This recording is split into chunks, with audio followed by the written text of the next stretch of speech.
नहीं तो मुझे अल्लाह फरिश्ता बना देता।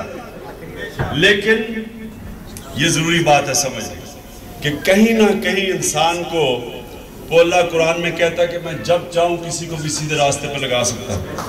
हम कभी ना कभी सीधे रास्ते पर लग जाते हैं, और अगर हम ना लगते तो हम जब 5 वक्त की दुआ करते हैं, अल्लाह से नमाज पढ़ते हैं, एक ही तो चीज आप नमाज में मांगते हैं। आप कहते हैं ऐ अल्लाह मुझे सीधे रास्ते पे लगा। चाहे 10 साल का बच्चा हो या 100 साल का इंसान हो, चाहे नबी हो, चाहे बुजुर्ग हो, चाहे पैगंबर हो, चाहे औलिया हो, सब अल्लाह से कहते हैं कि ऐ अल्लाह हमें सीधे रास्ते पे लगा आखिर तक। तो एक इस्लाम एक कांस्टेंट रिफॉर्मेशन ऑफ कैरेक्टर का नाम है। सारा वक्त आप अपने कैरेक्टर को रिफॉर्म करते हैं। तो मैं ये आपको इसलिए कह रहा हूं कि मुझे मेरी जो इंस्पिरेशन थी वो इलामा इकबाल था, और इलामा इकबाल का मैं आप सब यंग, मुझे बड़ी आज खुशी है नौजवानों को देख के। मैं आप सब नौजवानों को कहूंगा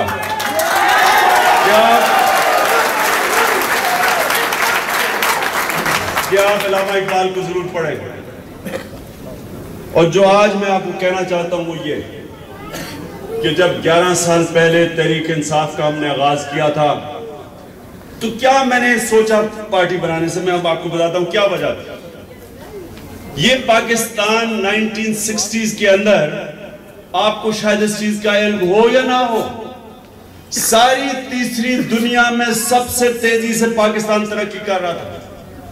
पाकिस्तान की इंडस्ट्रियल प्रोडक्शन अर्ली 60s में 4 एशियन टाइगर्स की इंडस्ट्रियल प्रोडक्शन मिला के पाकिस्तान की ज्यादा थी। मलेशिया, इंडोनेशिया, थाईलैंड, फिलीपीन, इनकी जो इंडस्ट्रियल प्रोडक्शन थी ये मिला के पाकिस्तान से कम थी। हांगकांग की एक्सपोर्ट्स पाकिस्तान से कम थी। पाकिस्तान की जो यूनिवर्सिटीज थी इंटरनेशनल स्टैंडर्ड्स की थी। हमारे यूनिवर्सिटीज में मिडिल ईस्ट से लोग पढ़ने आया करते थे। मेडिकल कॉलेजेस इंटरनेशनल लेवल के थे। एचएसएन कॉलेज में मलेशिया के प्रिंसेस पढ़ा करते थे हमारे साथ। ये वो पाकिस्तान था जिसकी इंस्टीट्यूशंस मजबूत थी। पाकिस्तान का जो पाकिस्तान एयरलाइंस थी, पीआईए, आज जो दुनिया की टॉप एयरलाइंस एमिरेट्स है, पीआईए ने बनाई थी। 7 एयरलाइंस दुनिया की पीआईए ने बनाई थी। नंबर 2 एयरलाइंस थी 1960s में। तो आज क्या वजह है कि पाकिस्तान की प्रेडिक्ट किया जा रहा है कि अगले 15-10 साल में पाकिस्तान फेल्ड स्टेट होकर टूट जाएगा। क्योंकि कुरान में अल्लाह हर बार बार आता है, अल्लाह कहता है कि मेरी जमीन पे चल के देखो कितनी कौमें मैंने बर्बाद की जो मेरे हुक्म पे नहीं चली। आज अगर पाकिस्तान बर्बादी के किनारे पे खड़ा है तो सबसे बड़ी वजह यह कि हम अल्लाह के हुक्म पे नहीं चले। वो सबसे बड़ा अल्लाह का हुक्म क्या है? हजरत अली रज़ी अल्लाह ताला ने फरमाया कुफर का निजाम चल जाएगा लेकिन जुल्म का निजाम नहीं चल सकता। आज पाकिस्तान के अंदर जुल्म का निजाम है। माइट इज राइट, जिसकी लाठी उसकी भैंस। और एक मिनट, तो जब मैंने पार्टी बनाई हमने सोचा कि हम कैसे पाकिस्तान में कौन सी रिफॉर्म लेके आए कि पाकिस्तान तब्दील हो सकता है। और हम उस नतीजे पे पहुंचे कि पाकिस्तान में जो सबसे बड़ी रिफॉर्म है वो है रूल ऑफ लॉ, कानून की बालादस्ती। कानून की बालादस्ती कैसे होती है? जब जिस मुल्क की जुडिशरी आजाद होती है। कभी भी किसी दुनिया के मुल्क में कानून की बालादस्ती, रूल ऑफ लॉ नहीं हुआ जिसकी जुडिशरी एग्जीक्यूटिव से सबसर्विएंट हो। ये कभी नहीं हुआ।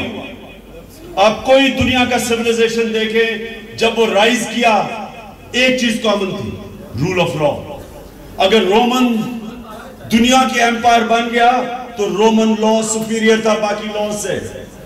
बाकी को बार्बेरियंस कहते थे क्योंकि रोमन लॉ का मीन कानून की बालादस्ती निस्बतन बाकी से बेहतर थी।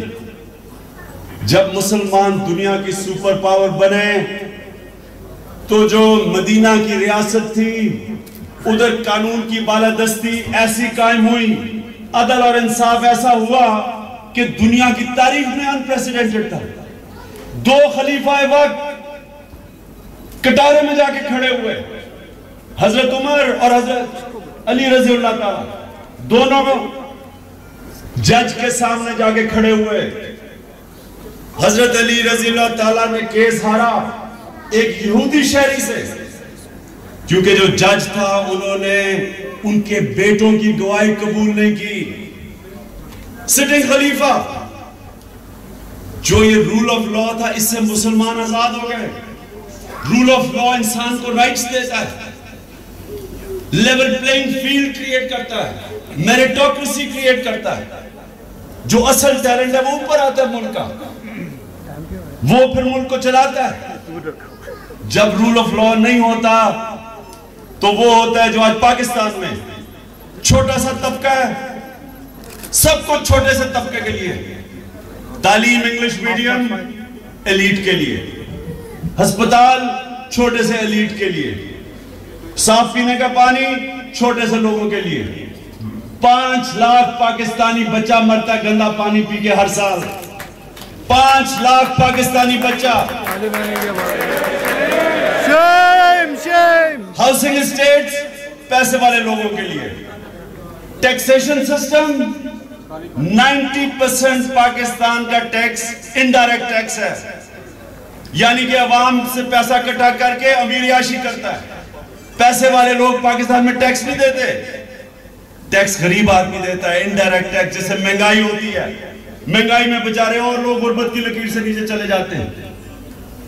3,500 रुपए महीना पे 75% पाकिस्तानी गुजारा करता है।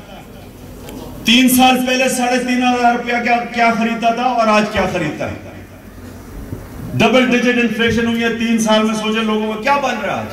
आप अंदाजा भी नहीं लगा सकते कि किस किस्म की डेप्रिवेशन है निचली क्लासेस में। यूनिसेफ ने एक फिगर दी कि लाहौर में 50,000 प्रोस्टिट्यूट्स थी, जिसमें से 20% 12 साल की उम्र और उससे नीचे थे।